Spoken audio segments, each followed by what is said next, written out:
This is Karthikeyan, Assistant Professor from the Department of Information Technology, V.H.N.S.N.College, Virudhunagar. Today, we are going to discuss about the ways we are designing our user interface in Android programming. So let's start with the general introduction of the views. So in general, view is a basic building block of an Android user interface. We have already seen so many applications in Android, and each application have its own interface. So these interfaces are made with the help of these views. So at the end of this lecture, you may come to know what is views and how to use it in our programming languages. So here, all the views are nested inside the header file android.view. So if you just import the android.view header file, you are able to use so many components that are embedded in that view class. So in general, view class is a super class of GUI components that are present in our Android. So some of the examples of views are text view, image view, buttons, and so many other options are available. Let us see one by one. So before we move on to the views, we have to know certain things, that all the views are grouped with the help of view groups. So here we have a image. If you look at that image, you may know that here we have an view group. So each view group can have sub view groups or some views, and each sub view group can have other sub view groups.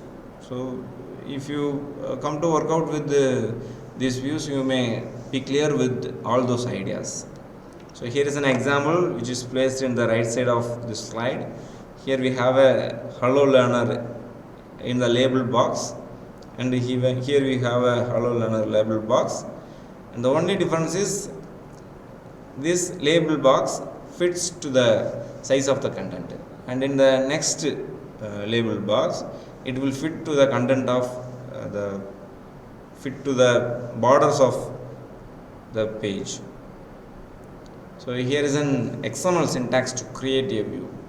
So each view have its own name. Suppose if you like to use a button, so you have to replace this view name with a button, and button can have its own set of attributes, and you have to use the necessary arguments that are needed for our programming.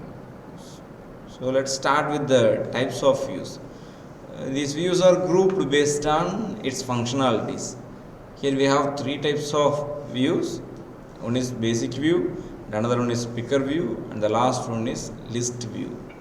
So here the basic views doesn't need the support of any other components, but with the picker views and list views, few views need some other adapters to make it working. So these are the basic views we need to know before writing an Android programming. So if you have the knowledge of these views, you are able to create a wonderful page which will attract the users. So some of the basic views are text view, edit text, button, image button. Let us look at each and every component in the upcoming slides, along with its XML code. So here is an example how these views are there. Here we have a text view that is in the top of the screen, and underneath here we have a edit text view, and then checkbox, radio buttons, image button view, image view, and then button view. So these views are grouped here. So we just introduce some views. In this page, we just place all those views and consolidated in this page. So let us start with the text view. So So in text view, it is mainly used to display text, which is similar to a label component in our web applications. Here we have a text view, and each view can have its own layout width and layout height. These two are the necessary properties, and we have to include these two properties in each and every view. So other than that, we may have some optional arguments. If required, we may use it. If we don't need the support of other properties, we just ignore it. So for text view, we need layout width, height, and text. So these three are the required parameters, and others are the optional parameters. So let's start with the edit text. If you like to enter some values, if you like to get some value from the user, you have to use the edit text. So without edit text, we are not able to get values from the user. So it may be a single line text, or it may be a multi-line text. So similarly, to initiate some actions, so after entering some value in the edit text, if you like to process those values which are obtained in the edit text, we have in need of some other components. So here we use button as a component. So button plays a major role in all the Android applications. So here we have an image button. So instead of showing a normal button, we just use some images. There is no difference between normal button and the image button. The only difference is normal button doesn't have any other UI. It just show the text alone. But with the image button, we are able to show text along with the image, or just we just like to show only images. It's also possible in it. So other than that, we have an important view component, which is checkbox. So in many scenarios, we need to get some opinion from the users. So if you like to ask the hobbies of the users, you have to use the checkbox option. So with checkbox, it can have the provision to check more than one options. So if you like to check some values by default, we have to specify in the using the properties. So next thing we have to consider here is the toggle button. It is similar to our electrical switch. So whenever we need to switch on the lights, we have to on that light. So whenever we don't need that support, we just off it. So similarly, the toggle button also have the on and off options. So if you specify some value using this toggle button, it is possible. So other than that, if you like to create some quiz to manage the if you like to evaluate the performance of the users, you just ask some quiz options, or you just get some feedback from the users with the help of this radio button and the radio group. So with the radio buttons, we are able to choose only a single option from the user. But in so many cases, we need if you have 10 questions, each question have its own set of answers. So to group these options, to group these questions, we need the support of radio groups. So also the progress bar. So if you like to display the progress, in some cases, while we are working with some options, sometimes the user has to wait for some time. So in that meantime, we may show some progress bar. It may be an animated progress bar, or maybe a normal progress bar. So we are able to fix both. And we have an autocomplete text view. So the text view, which is similar to the autocomplete view.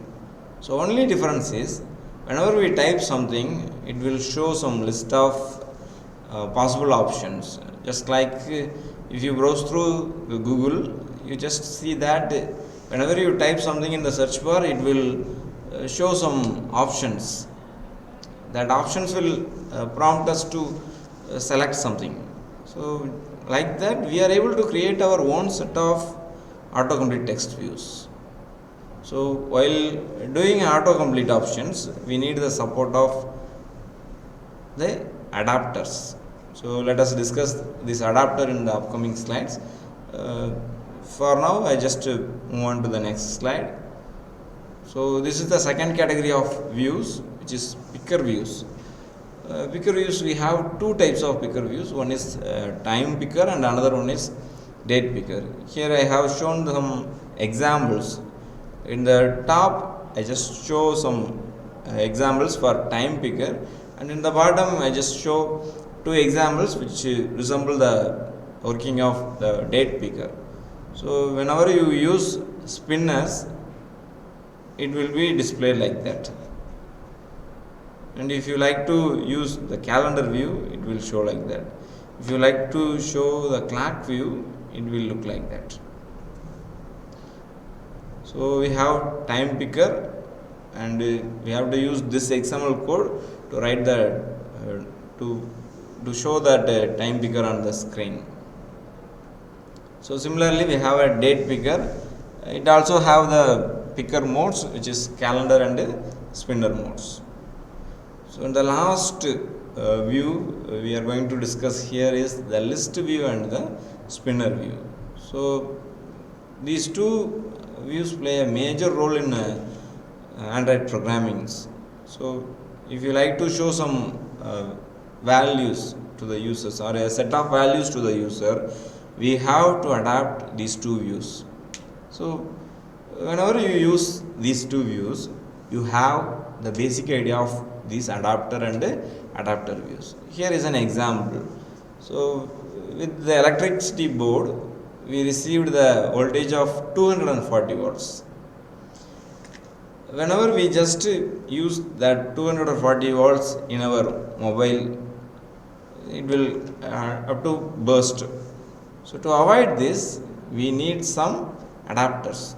So these adapters acts as a bridge between the electricity board and the mobile. So while doing so, it will convert the data as per our need. So similarly, in Android, we have some data sources like array, hash map, and SQLites. So these components will act in the background, and this adapter helps in making these components, which is opt for the UI components in the front end. So here we have an example of list view. Here we have a list of programming languages, C, C++, like that. I just show some programming languages. This is how I just bring those options into the list.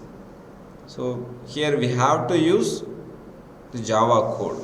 So with the Java code, I just import two header files. One is android.widget.arrayAdapter and widget.listView.